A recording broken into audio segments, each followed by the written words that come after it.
So in today's video, I chat with a fellow filmmaker and video marketer, and we chat about how we create content and some of the neat new video marketing tools that we're using that you could use for your business. Let's take it to the next level. Hi everyone, I'm Carl. Welcome to Next Level Video Marketing, a channel where we get the latest strategies and tips to help you achieve your marketing and business goals through video.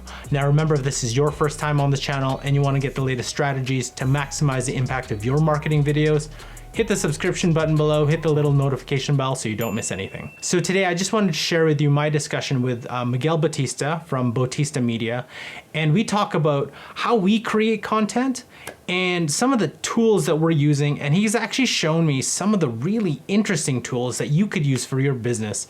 And I'll leave links in the description below, but some of these tools blew my mind too. You look into SEO, right? Like you do all that research before your content, or do you kind of just go off the top of your head what you find like people would be interested in? For the first part, it is SEO because I know like my channel is so small right now. YouTube search is the easiest way to get found. I just can't make up stuff because if I do, no one's looking for it and it's difficult unless you have a big audience, right? So That's true. Yeah, I do research on two programs, vidIQ and Morning Fame. And I would look up stuff, right? So I know my niche. I know I'm like, okay, I'm targeting small business owners and marketers. And these are the things that I believe they look for because I'm a marketer. So these are the things that I want to shoot. I see. Or to learn about. Yeah. I see. Have you ever heard of conversion.ai? I have, but I thought that was only for written content. Written, but it also helps you come up with blog posts, YouTube videos and it uses AI to pull data from everywhere. I actually just got a subscription. It's like, I think $29 a month US, but it's insane. Like that's what's been encouraging me to put out more content because I know I'm not like writing all the descriptions word for word. I just put an idea in there and it spits it out. Is there like a free trial? I'd probably want to check that out. I think so. Like here, I'll share my screen. I'll show you like what it kind of looks like. Yeah, so let's go here. It's great. And there's tons of different options too. So let's say we go to, there's a video topic ideas, a video script outline. Let's go script outline. Like, give me just one example. How video can, how drone footage helps with demolition. Yeah. Something like that. And you can choose the outputs here to show the different options. It'll give you variations. Videos. Okay, so this would be like a video script outline. So it's giving, I guess, 3 points that you can talk about within the video. Okay. And there's also title ideas. So for example, if we go video topic ideas, drone footage for property development companies. Keyword to rank for, okay, let's just say video. What's the basic premise? Does it just collect all the stuff online on how people search or anything and then just spits out? Like what I've been using a lot is, let's see. Oh, there's like this PAS framework, problem, agitate, solution, quick product description, and it'll come out with this whole thing, problem, agitate, solution. Yeah, that's like problem, agitate, solution, or problem, agitate, solve is like one of the core, I think, copywriting formulas out there. It's pretty cool. So I think they do have a free trial. It might be worth looking into. Yeah, no, that'd be neat to see, to look at topics and stuff. Especially if you have like an idea of a topic, but you kind of want to expand on it. It gives you like all these different options. So I just got it like last week and I'm loving it because they use it here at the marketing agency that I was doing a lot of work with. No, it's definitely something I take a look at. Like when I'm thinking of topics too, as you produce more, I've only done like 45, 46 videos. Like my goal is, okay, hit 100 and really see where you're at. But like now I can kind of tell which videos are doing better than others. So for example, in my list of videos, I would have different topics. It would be like, oh, B2B video, social media video, video and marketing strategy topics. And what I was finding in my channel was B2B was doing really well, my footage of R5 versus The iPhone. Yeah, That was awesome. I was like, I just did it for fun. I was like, oh, I'll just do that. And so that was kind of cool. And then what was the other one? It was another B2B one. So I was like, oh, maybe I should just double down on B2B. But like when you're starting, you just have to create videos and see what happens. And it takes time, right? It takes like especially on YouTube, it takes like 20, I would say 20 or 30, and just kind of go where the audience takes you and go from there. So that's kind of my way of creating content. But like I also run another show for the SaaS I work for. And yeah, still same thing. Started off with SEO, but how I usually create content is I go to whoever is front facing, like whoever's like your sales team, market, customer service team. Ask them, it's like, okay, what are the top questions your customer is always asking you? Because I would say, hey, in, I don't know, demolition, what are the top 50 things that your customers always ask? That should be a no-brainer. You should be able to write that out because it's not a problem. So they write it out, and I was like, okay, great. Now I'm just going to bucket into topics. And then what I'll do is I'll cross-reference that on SEO. Sometimes I don't, because I was like, not everything has to be SEO. Like, if people are asking this, they're going to find it. So yeah, and that's what I do. And then create based on those topics, I batch shoot. So it's like, I see. Yeah.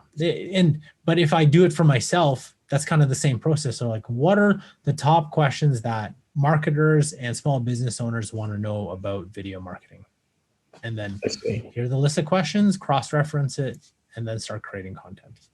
I see. And it's pretty crazy because you mentioned the other day that you actually don't use scripts, you use outlines, but everything comes out so smooth in the videos. There's a second person who said that, and that's so awesome, because some of the things that I do, it takes forever. Because I think if I didn't do the outline, if I just did it straight teleprompter, it would probably be faster because I could just read it straight off. But I feel like that's not kind of who I am. And on camera, I don't feel like I come across as who I am yet. I feel still a bit robotic. And it's just going to take me time to really get it dialed. So, the popular YouTubers, right? They can just, if they can just talk on camera, no problems.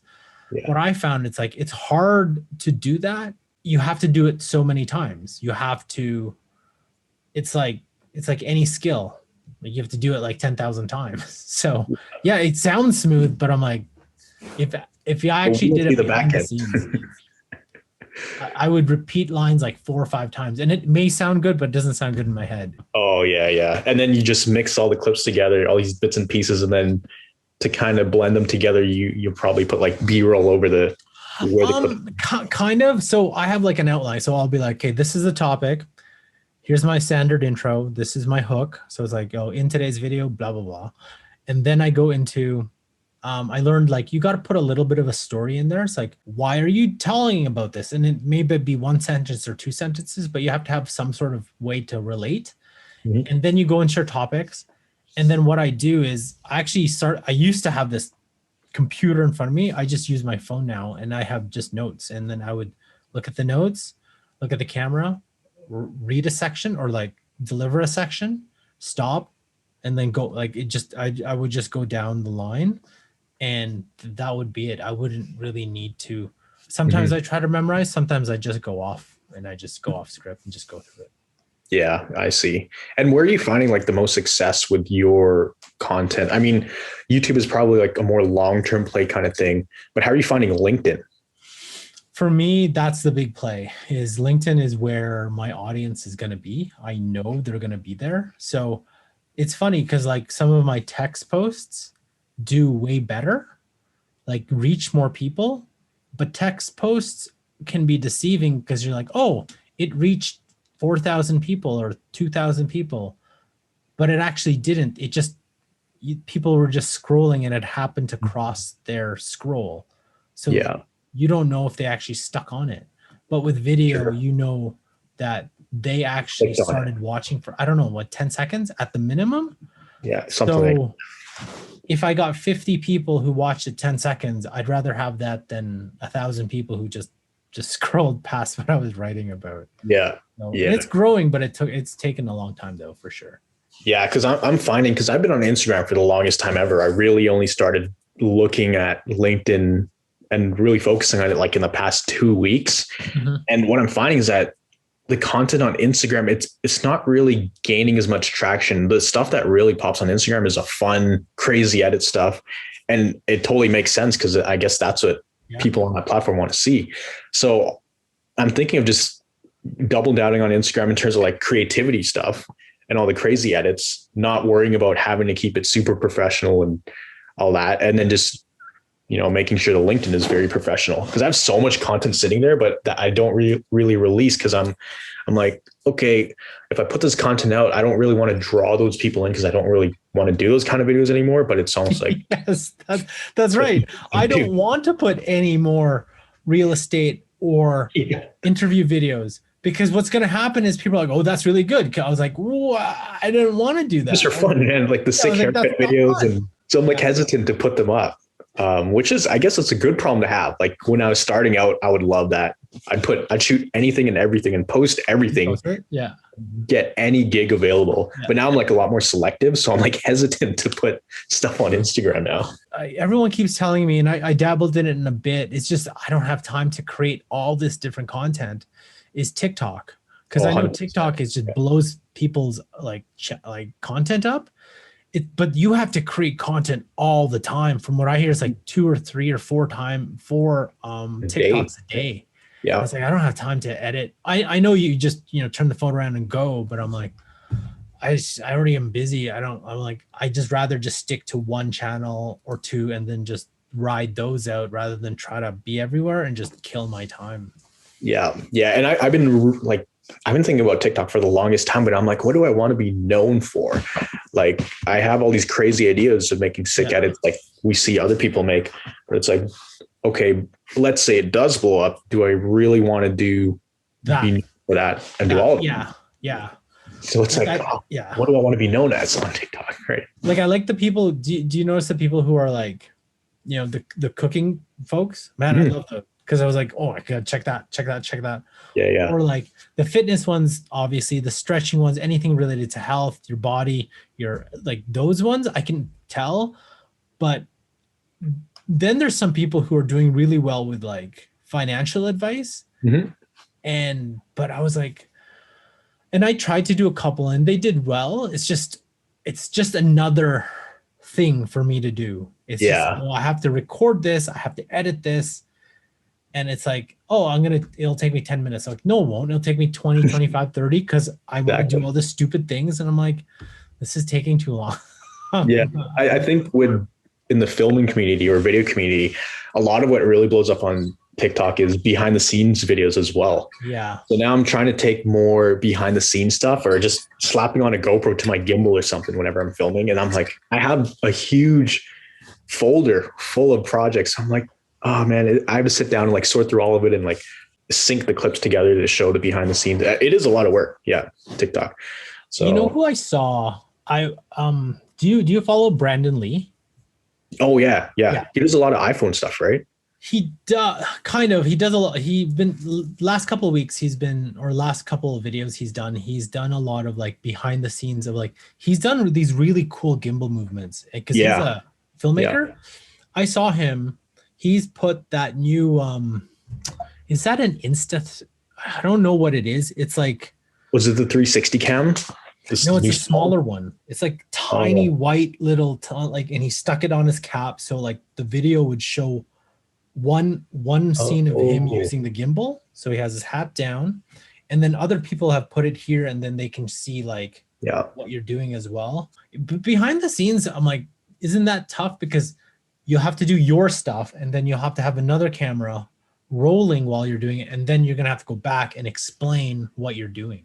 Yeah, that's a thing. Like it would only, I'd say probably the easiest way to do it is have an assistant on the shoot just to get behind the scenes or have a GoPro. And I've done that a few times where I have a GoPro and I'm filming, but then it's like a lot of times I forget to hit record on the GoPro or forget to stop the video. Yeah. So it could be going for like 20 minutes or I forget to even hit record. Because then you have to remember to hit record on your camera and the GoPro at the same time, or just and when you're on scene, you can't remember. You're not thinking about that stuff, right? And I was like, I'm already trying to figure out. It's like, did I hit my aperture right? Did I double my shutter speed? Let me check. The big thing for me is audio. Like, I've always had issues with audio. I'll prepare everything, but then in the shoot, the audio will be clipping, or it'll be getting cut off for some reason, or there'll be static. It's like audio is my kryptonite.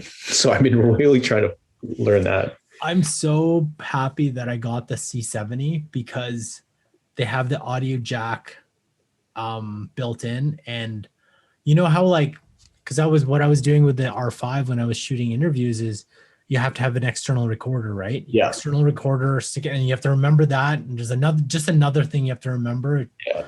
You know, like, but this, it connects directly into the camera using a mini XLR. And I was just like, stick this on SLR and I can see, because, you know, you kind of external recorder, you forget. And it's like, did you press your mic on? Did you press this on?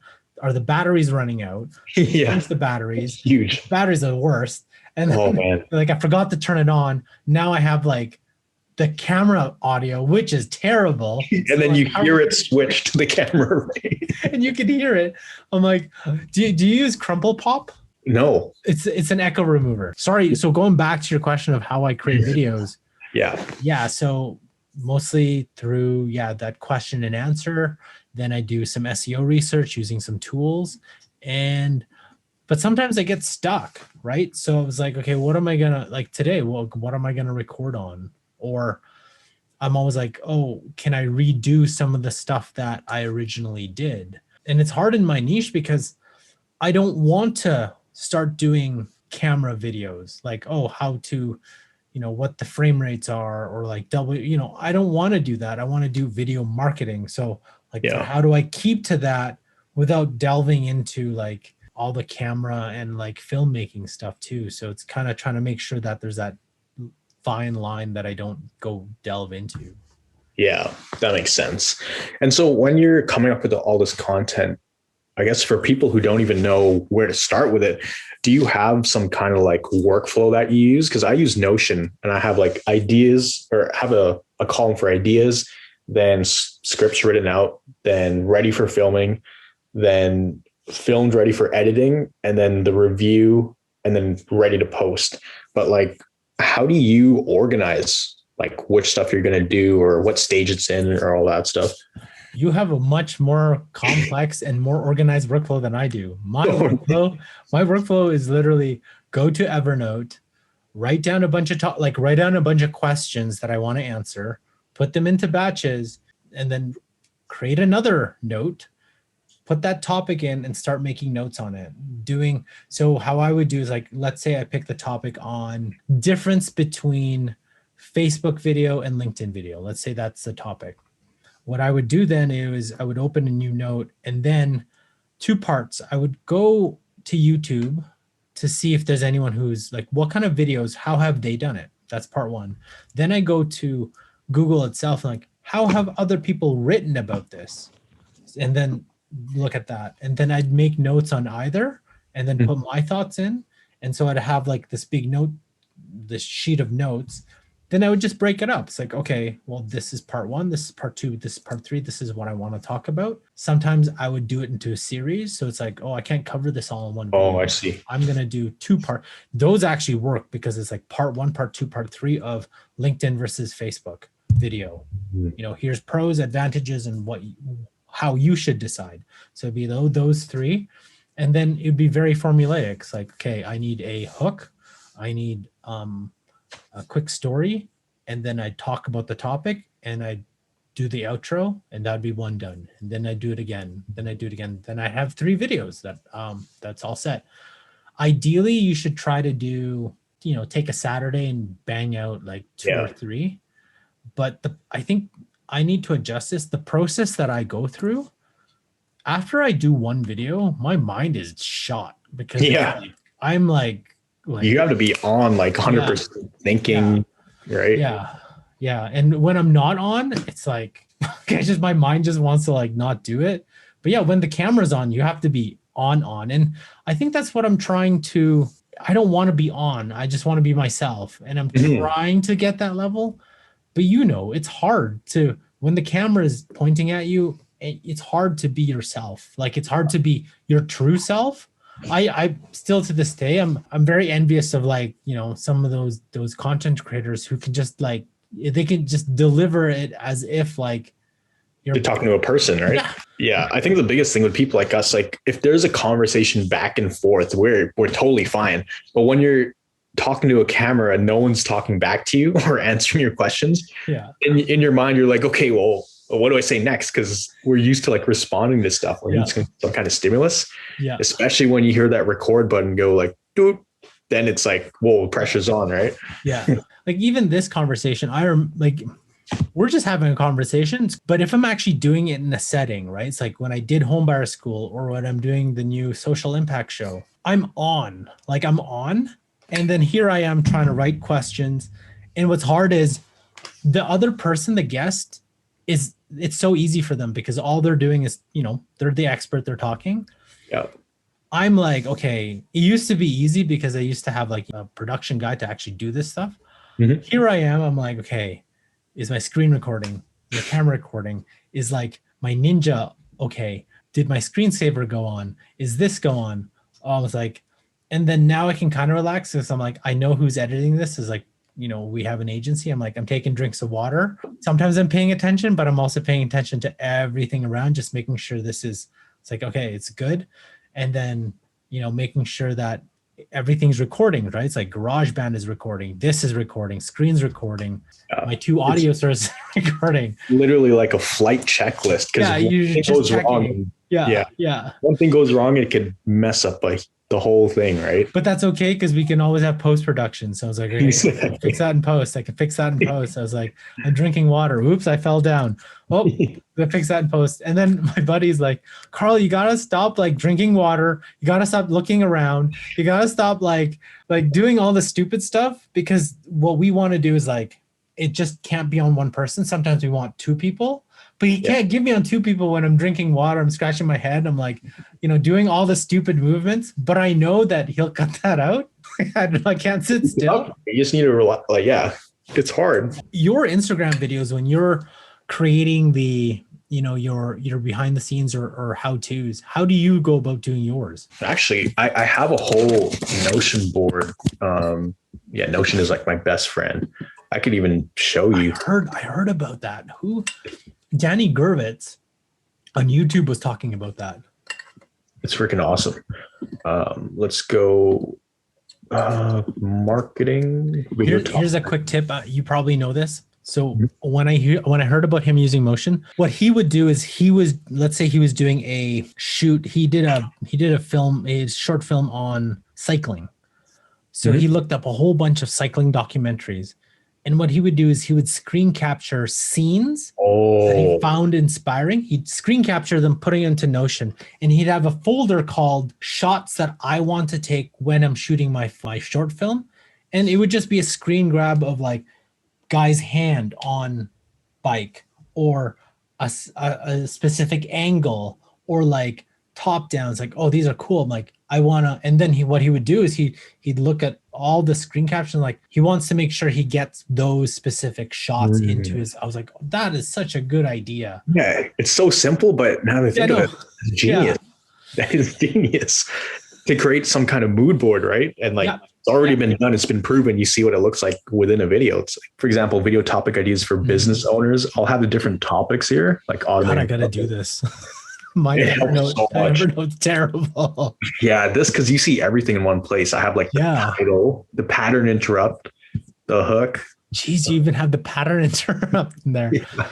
Okay, so you know what I'm doing in my so this is how I shoot my video. I shoot me, and then I do a one edit, right? So I cut all the stuff that I was doing. So it would be the video is all set. And then I would actually go through and edit, use story blocks and start adding the B-rolls, start adding the GIFs, start adding the memes, all that stuff after I finish.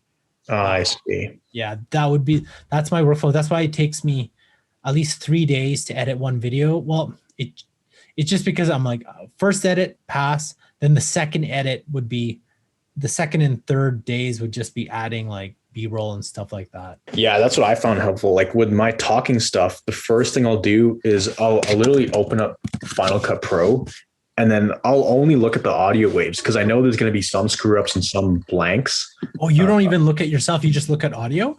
Yeah, literally audio. Wow. And then any blank spots, I just cut them out right away, right off the bat. Yeah. Or I can even tell, I know exactly what a waveform looks like when I say or Yep. I can, like, you know, those yeah. So right then I cut it there, and then I just listen to the whole thing again. But I'll make markers on the video. Like, do you use markers in Final Cut?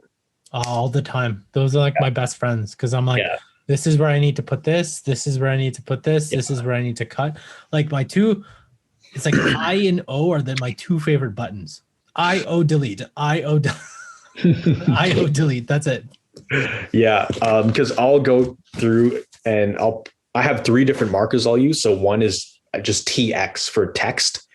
I'll be like TX dash and then whatever. And then if there's like B-roll that I need, I'll just put MP4 dash, then I know that's footage, or pictures is JPG dash whatever, and CTAs whatever. Yeah. And then once I have all of that, then I go to the index in the bottom left in Final Cut. I just type in TX, then I'll see all the text markers right there. So then I'll make one title for one of the text markers, and I'll just copy and paste it to all the other markers. Yeah. Do you use different title graphics and fonts for every single video, or do you have a standard one? So I have like a library called Shared, and it's just all the it's like templatized stuff. Yeah. And then I would just pull, because I'm like, I don't have time to redo all this stuff. So it's like pull and just like, just make sure it all looks the same. I have something similar. So I'll have a library of templatized titles or banners that come in that are the proper color. And my favorite font is Montserrat. I think that's what you use too, right? No, I use Gilroy and Gilroy Light. Looks very similar. I'm sure it looks probably similar to everything else. Yeah, but that's one thing I've been making sure of too, is just that everything is on brand. It just looks a lot cleaner. Yeah. Same with the colors. Yeah. I've been testing different colors on LinkedIn though, because I was like, blue and orange. I was like, it's starting to look the same. So I'm like, okay, let's put a neon like light turquoise in there. Oh, that looks actually pretty good. Let's put some purple in there. Oh, it looks pretty good. Same fonts though, but I was like, I just wanted to mix it up a bit. Yeah, but these video topics, I got this from Kevin Anson actually. Kevin Anson is a guy, he creates a lot of ads for like ClickFunnels, Tony Robbins, and he specializes in structuring video ads. I can even see a PDF I got from him, but this is like his structure: the title, pattern, interrupt, hook, authority, description, value perception, CTA. But then each of these descriptions, I'll actually go in and write like a whole thing, because I know I'm terrible. I won't be able to wing this. There's like long. You have like a full notes on everything too, so you're just gonna put that in your teleprompter and read it out. Literally, but I've gotten to a point where I can actually sound natural talking to a teleprompter. Like all my videos I've posted, and actually so far all of them on this Instagram page that I have now, because it's a new one, started in January. All of them are me talking to the camera or a teleprompter. But I heard I can't remember the software, but it goes with their voice. So based on how fast they talk, it'll change the speed of the teleprompter. What is that? I haven't seen that. Shoot, I can't remember. Someone was just telling me about that the other day. But yeah, all of my stuff is shot on teleprompter. And then I'll have here what's scripted, filmed, or edited, or thumbnails, because I'll need thumbnails. But then I'll have that like for all these different topics. Look at this. This is outstanding. Here I am using stupid Evernote, just like. If you ever want to bring on like editors or anything, or even VAs to do simple stuff, like just creating SOPs and collecting them. Like I've collected so many based on just simple tasks. Oh, wow. That I've put together. Like editing real videos or v.io. That's a huge. Have you ever thought of using like Video Husky or something to like help your editing out? Just because I used Video Husky before, but what I found was the big barrier there is the time difference, and the fact that you'll tell them something, then they'll take like a day to do it. And because of the time change, it's really like 2 days your time. So to get one round of revisions, it takes like 2 days. And they only work on one project at a time. So before you know it, it takes like 10 of my day, 8 to 10 of my days for just one video, just from all the back and forth. Oh, And then you're paying because that. monthly. So It's probably. Do they edit in Premiere only or any? I think you can request Final Cut. Actually, I don't remember. I think they were doing Premiere actually. Yeah, I think they were doing Premiere, but I do. There's a few editors I work with, and they use Final Cut, and it's way easier to transfer files of Final Cut to Final Cut than even Adobe to Adobe. You just export the XML, and then if there's any like graphics or screenshots or videos, you just need to upload all of that into like a Google Drive so they can relink the assets after. A huge thing that editors are helpful for is Veed, because that's like pretty cookie cutter, right? Yeah, Like, I use that all the time. It's the you greatest. told Craig about it. You told Craig about it. Craig told me, and I was like, I am absolutely mind blown. Like, this is going to save me so much time. But yeah, I created something so that I can just give them a 19:6 video, and then they can turn it into like a 1:1 that looks like this. Yeah. But the thing is, you just need to double check the spelling. That's it. Yeah, I was showing the company I work for this too, and they're like, "Oh my gosh, this is so easy." I'm like, "Yeah." I was like, "You don't edit off this, by the way. Veed is not like your editing tool. Yeah, like, you don't want to edit. don't edit in there. But if you want to repurpose anything to different sizes, it's the greatest thing. Money. We could do all this stuff in Final Cut. It would just take so much longer. Yeah. And it's all manual. And their closed caption AI is even better now. Like, I think they're constantly updating it because I find it to be way more accurate now. I had to do a lot of edits when I first started with Veed. A lot of edits. But yeah, you're right. It's starting to do it better. There's still certain things I know. Yeah. It's like, you guys, especially if the person slurs their words. Exactly. Or English isn't their first language. Yep. That's when I know I'm going to have to do a little bit more editing in Veed after you talked. Compared to what it was before, it's so much better. And the fact that you can just change fonts of everything right then and there, sizes, and we'll change all the text. Or you just have your template. Do you upload your brand, right? So I'm like, I upload all the colors, upload the logo, and it's there for me. Like, I don't have to do anything and even update my fonts. Yeah. I have like set projects that all I have to do is duplicate the project and then just add stuff. And here's a question. Have you heard of Interactr? It's interactive video software. What's that? Oh man. Interactive video software, and it's relatively like inexpensive too. I think when I got in, I paid like $250 for it for a lifetime. What is it? Interactive video. Oh, okay. How do I log into this? I'll show you an example actually first. I actually have it on my site. So for people who don't know what kind of video they should create, or let's say, they're curious, right? I'll go to play video, engage with this interactive video. Let me just mute this. It's me talking. But if we go to the end here, I'll ask like, is it for business or is it for leisure? So if you want a video for your business or leisure, then I can actually click on one of these. So check this out. When I click on business. You chose business. Well, that's perfect. You came to the right place because here at Bautista. Oh, damn. So if we go to the end. Could you improve on the most? Just click one of these. So then I just pause it there. And then I could click one of these. So let's say like systems and processes, right? Systems and processes. One of the products and services to welcome them example of that. At the end, there's like examples, right? So then it's pretty cool because this is what the back end looks like. There's really no limits on what you can do. That's like the customer facing. The back end, it's so fun to play with. It looks like that. Yeah, you can. Yeah. Oh my gosh. You just blew my mind because I was like, I might want to actually do this for projects, just different projects. It's insane, right? And like you could just map everything out, and all of them lead to this closing shot where at the end, there's a CTA to fill out a discovery form. Now, at the end of the day, where is it? Oh my God! Having a powerful video is one of. So it's like this. Are you ready to grow your brand? Yeah. Yes. No. And then what happens? You just link it to whatever, right? You can link it to whatever. a web page or oh Web. dear Lord. What is up? Oh my gosh. Now, at the end of the day, So, like- having So I go here. we grow your brand using the power of video. Out of focus. Yeah, I'm gonna make How much is this? like $250. Last This time I is only $250, and we're not talking about $250 a year. This is $250. at least when I got it last year, and it was $250. I just did one of these for a carpet company, carpet and flooring, because it's great for businesses with lots of different products or services if clients want to learn more. And the crazy part is you can track the analytics on the videos.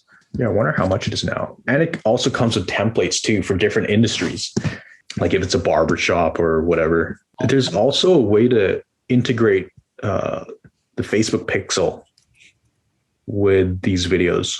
Like you could see which stage they got to, and then you could retarget them. There's this carpet company. You can, if you look at the flow here, it's very simple. There's just an overview of what they do, a little bit about them. And then there's these different products that they sell. Yeah. So all of that. And then at the end of those videos, it leads to just a closing shot where they can fill out a form.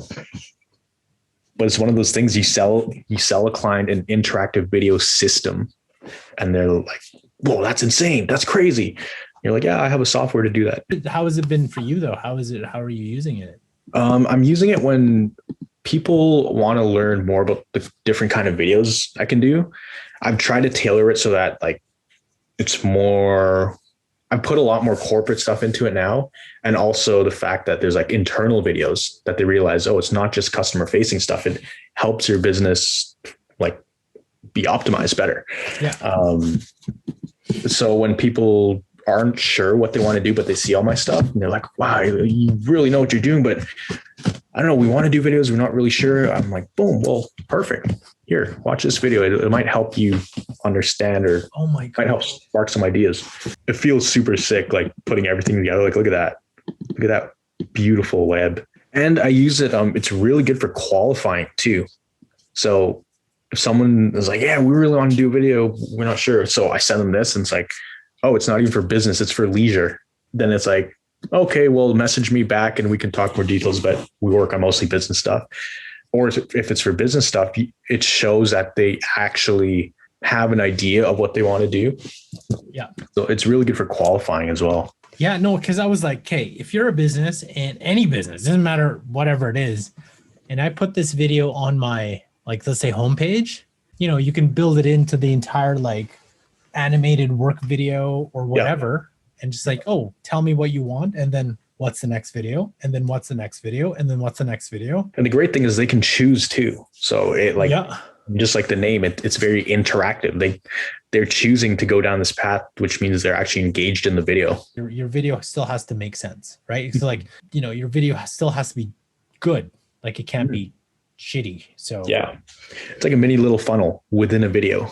Yeah. And you can make them select what they want to select, and they can watch it, and then away they go. Man, that's pretty neat. Yeah. So that's a hidden gem. I guess frame.io, have you heard of that? Yeah. I've heard of that. I also use, when I'm sending cold outreach videos or just videos and emails, I'll use Loom. Yeah. Because it'll play anything in the actual email. I think the only things I really use for my videos are Final Cut to edit, then Veed, and Canva. For thumbnails. Yeah. I actually have the Pro plan for Canva. And the only reason why I wanted to use the Pro plan is they have the background removal tool. I can take pictures of anything and then remove the background. I have the software. It's like the competitor to Photoshop. It's $70 Canadian one-time payment. What is that? Affinity Photo. It's Affinity Photo. It's like, I've used Photoshop before, but this is way better. And you could do background removal tool. Yeah. And like literally two clicks. But Affinity Photo, it's cool because that's how I make my thumbnails, and I can make the text pop or make things 3D. How much is it? I think $70 one-time payment Canadian. Well, let me show you a little bit how it works here. For example, like this is like the layout, right? Yeah. If I wanted to add a title, I mean, are you familiar with Photoshop at all? Yeah. Yeah, so it almost looks pretty much the same as Photoshop. Let's just say Atlas 1. Yeah. Change the font to Montserrat. Yeah. It's in black. Yeah, maybe like this. It's really easy for getting thumbnails. Yeah. In the middle. The cool thing is that's different from Canva here, and this is where it shines, is you can make it glow. And that always looks really cool. For example, like, I mean, this looks kind of childish, but Atlas 1, you put like a quick outer shadow, kind of like that. Damn. So, and then maybe like a quick outline, you know, maybe like This a has white. been a very expensive call. Like, look at this. Like, boom. I mean, obviously this was rushed, but like you could do so much stuff with it. And like if I were to delete the background, Yeah. I just kind of select it like that. I mean, obviously it won't be perfect. You kind of have to manually do some stuff, but you just go like that. If it's a solid color background, it's pretty easy to remove. Okay, so this is like a really rough cut. Just erase. Oh yeah. Like, see, I actually understand why Final Cut's. I mean, a Canva's easier because it would just remove it. You don't need to. Oh, right, like right then and there. Extra steps. You don't. All I need to do is press a button, and it's like, and Yeah. like, and I don't know how we do it. They do it, but it was like it's so good. But this is still pretty awesome. Yeah, and what I love doing is, especially with thumbnails, if there's some kind of icon or even title, let's say for some reason this was here and I wanted his head to kind of overlap it, I would just like erase it like that. Oh, that's pretty cool. And you don't need to do front back anymore? No, you don't need to, like, because what I would do is I would position, like, because that would be a different picture, that would be a different picture, and I would just move to the front. Yeah. Well, yeah, exactly. So I would just erase it so it looks like it's behind it. Yeah. Obviously I wouldn't do it because you want to see the E, but if you have icons like, you know, money coming out of his back right here, you can erase it. And I don't know, $35, that's a pretty good deal. Yeah. And because if I didn't have this, I would literally go crazy, like absolutely crazy. For example, my outreach stuff on LinkedIn. Yeah. Templates, outbound marketing messages, LinkedIn. Like here, I can actually track who I need to make videos for, who just added me, which new connections, which ones have been sent out awaiting reply. And then like company prospect list over here. But yeah, if I didn't have all this stuff, I'd go nuts because all that stuff is stored in my brain somewhere. It just helps me get it out on paper. All the templates. That's so good though. And then you have like the note from do you connect it directly with your email? Or you no. have to copy the emails. I got to copy the emails. I've looked at LinkedIn outreach stuff like LinkedIn Helper. Yesterday I was trying to figure that out. It's like some program coding stuff. It's too complex. So I'm probably going to do it faster manually, and I'll just record like an SOP and at some point hire a VA to help me with that. Like I just need to film the stuff and they would go out and send it out. So if you want to learn other video marketing tools that I use for my workflow, you got to check out this video here, as well as this playlist for other video marketing tips and strategies. Thanks for watching, and we'll see you in our next video.